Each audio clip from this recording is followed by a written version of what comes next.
कवना नगर के सिंदूरिया सिंदूर बेचे आइल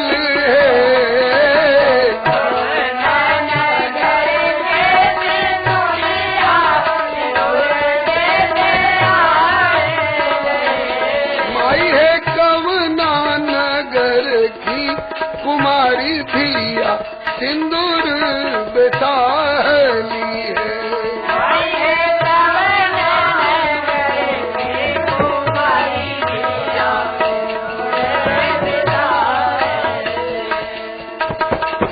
अवध नगर के सिंदूरिया सिंदूर बेचे आइल है।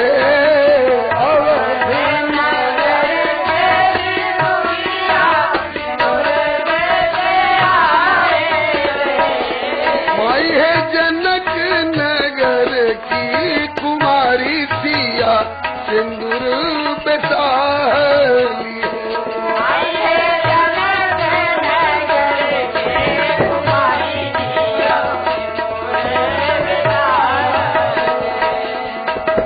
श्याम रंग रसिया बरवाजे सिंदूर चढ़ावल श्याम रंग रसिया बरवाजे सिंदूर चढ़ावल भाई है गोरी मोरी बारी सुकुमारी सिया सिंदूर समारली है।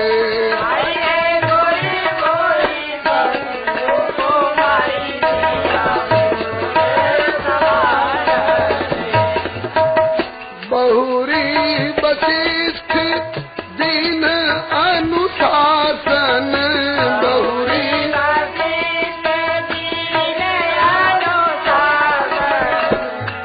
बरदुल्हनी बैठे एक आसन